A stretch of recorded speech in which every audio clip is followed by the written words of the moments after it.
This is my review of the Barkphone, a smartphone with easy-to-use controls that can be set up to be safe for kids of any age. Hi, I'm Ben, the family IT guy. I'm a dad and a cybersecurity expert with 30 years of experience, and I help parents keep their kids safe on the internet. Bark markets this phone as the safest phone for kids. Here's what they claim. They say it has AI-powered safety alerts that monitor over 30 platforms, like social media, messaging, apps, and email. And they notify parents about concerning content like cyberbullying, online predators, sexual content, and self-harm. They claim the parental controls are tamper-proof and that kids cannot bypass the safety settings like they can with other solutions. They offer 24/7 GPS location tracking, the ability to block apps and websites, manage who your child can contact, and set screen time limits. And they say you can customize the phone from basic talk and text all the way up to a full smartphone as your child matures. After testing the Barkphone myself, I can confirm that Bark does deliver on their claims. You should know that Bark sent me this phone for free so that I could review it.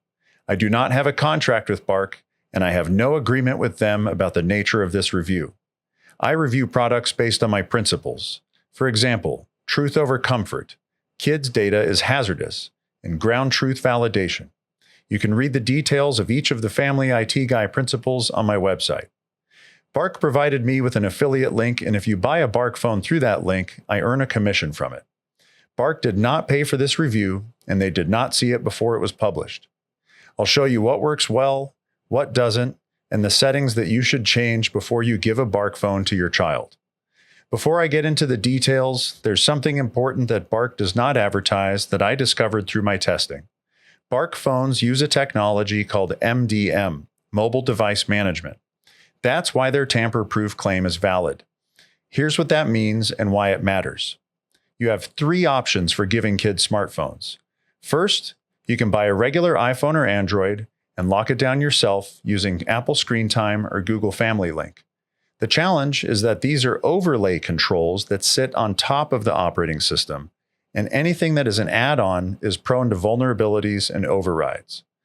The second option is to give your child an unrestricted smartphone. The internet was designed for adults, not for kids. Addictive algorithms, anonymous strangers, and unlimited pornography are engineered to capture your child's attention. You are not just giving your child access to the internet. You're giving the internet access to your child. The third option is to use a phone with tamper-proof controls based on MDM. This is what Bark, Pinwheel, and a few others use. MDM is enterprise-level control built directly into the phone. Governments and companies use MDM to manage and secure their employees' phones, and now it is available to families as well. MDM controls cannot be bypassed without physically stealing the phone and having world-class hacking skills. The trade-off is that your family's data flows through Bark servers for monitoring and filtering. If you're tech-savvy and you can set up your own surveillance systems, that is more private but more complex. If you need simplicity and strong controls, then Bark makes sense. If your child only needs calls and texts, then a dumb phone or a cellular watch avoids the majority of these risks. Here's what works well about Bark. Setup was straightforward. No technical expertise required. Age-appropriate templates are pre-installed out of the box.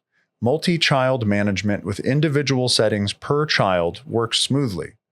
Bark's chatbot support was helpful when I had questions, and they have a phone number you can call for help that's open from 8 a.m. to 10 p.m. Eastern Time. Scheduling and content filtering are strong points for Bark's system. If you want bedtime to actually mean bedtime, like no TikTok at 2 a.m., Bark's scheduling system works well. And school mode blocks everything except for emergency calls. Weekend mode can be configured to allow games. It's granular and it actually enforces the rules as you would expect it to. And if you want different rules for different times like school or bedtime or weekends, Bark is good at that. You can block website categories. You can block apps. You can set per app time limits. And you can strip the phone down to a tool instead of a toy. Contact control is parent managed. Each time someone tries to text or call your child for the first time, you get a push notification to the Bark Parent app asking for approval. Your child cannot receive that text or call until you approve it. I tested this by sending a text and calling from an unapproved number. The original message was lost and the call was blocked. Once I approved the contact, future messages and calls came through. You can also revoke contacts remotely in real time through the Parent app. And if you decide that someone should not be communicating with your child, you can remove them instantly. The Parent app shows you top contacts, how many messages and calls your child exchanges with each contact over the last 7 days. This helps you understand who they're actually communicating with most frequently. App management works the same way. You can see recently installed apps along with the date that each app was installed. You can set app installs to approval-only mode, so nothing gets installed without your permission. You can view a complete list of all installed apps. Bark gives you true parental authority over what goes on the phone. And Bark also monitors message content. It's able to monitor encrypted text message apps like WhatsApp. I tested it by sending messages about depression, and it flagged them within 30 minutes and sent me a push notification warning me about the messages. This is not real time, but it does work. You don't see the full conversation. You only see the specific messages that the AI thinks are risky. Bark monitors over 30 apps this way. The Parent app also shows emotional analysis of your child's texts. How many positive messages versus negative messages? This gives you a sense of the tone of their communications without reading every word. For internet filtering, the app shows how many sites were analyzed over the last 7 days and gives you a chart of how many were allowed versus how many were blocked, broken down by category. You don't see a specific list of every site visited, but you do see a list of recently blocked sites with controls to unblock each one in case you need to allow something. Bark also sends occasional emails with activity summaries, so you don't have to manually check the app all the time to stay informed about your kid's phone activity. The device-level controls are strong. You can disable the camera system-wide. This is very important and often overlooked. Internet-connected cameras are one of the most dangerous things you can give a child. You can also remotely lock down the phone. Screen time limits actually enforce. Real-time GPS location works with location alerts to tell you when your child arrives or leaves a specific place that you define. And you get location history so you can see where they've been throughout the day. If they attempt to open the phone settings app and change anything, they are prompted to enter a code, and that code can only be generated on the parent's Bark app. Overall, the Barkphone is a solid product that gives parents genuine visibility and control. So now let's talk about what Bark doesn't do. They don't give you full surveillance. No call history, no internet browsing history, no photo library access. And this is by design. They're trying to balance remote monitoring with privacy. If you need to investigate existing behavior problems or you want to see every text without manually checking your child's phone, Bark is not the right tool for that.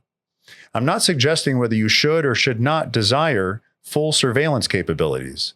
That's up to you.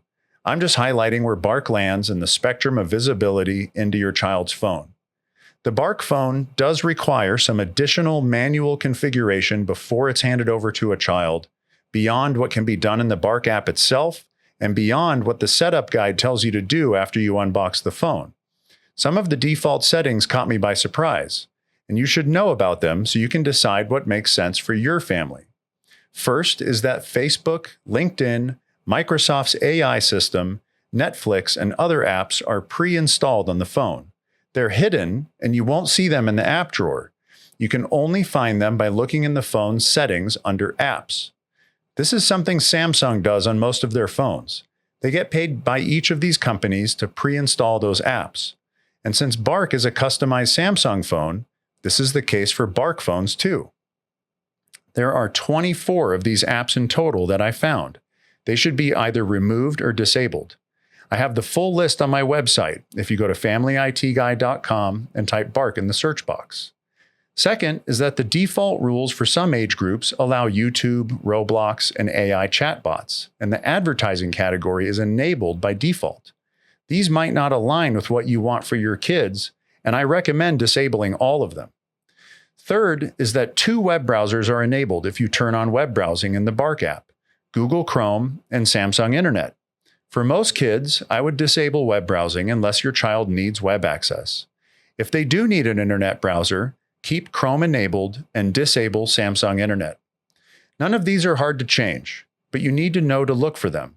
So I've created a Barkphone setup guide at familyitguy.com with screenshots of every setting that I recommend changing. The guide shows you exactly where to find each setting. Some parents will choose different settings than I recommend, and that's fine.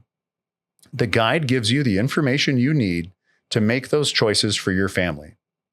Note that you will also need to buy a charger for the phone separately. The box only includes the cable, and I recommend getting a case for added protection when the phone is inevitably dropped. I have links for a recommended charger and a case in the description below. Now let's talk about privacy and monitoring. Here's how Bark's monitoring system works. When your child sends messages or uses apps or browses websites, that data flows through Bark's servers. Bark's AI analyzes it for concerning content like self-harm, sexual content, drug references, and bullying. And if it flags something, you get an alert. That data is stored on Bark's servers for up to 60 days.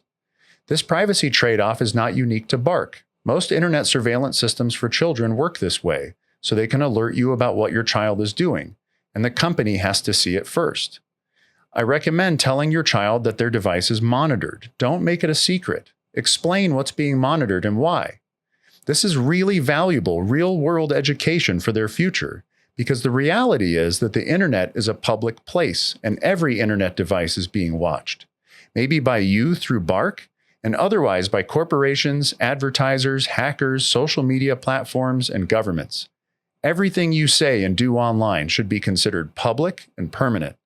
Teaching your child this now while they're young prepares them for the reality they will face for the rest of their life. It's one of the most important lessons about the internet that you can give them. So would I use the Barkphone for my son?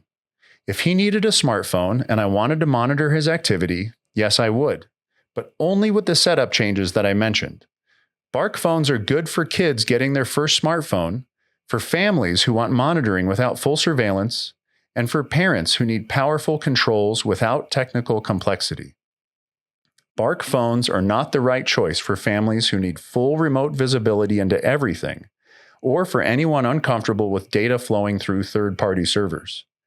The Barkphone is a good product that solves real problems. If you decide that Bark is right for your family, please use my affiliate code in the description. Thanks for watching, and please let me know what you think about Barkphones and child monitoring systems in the comments below.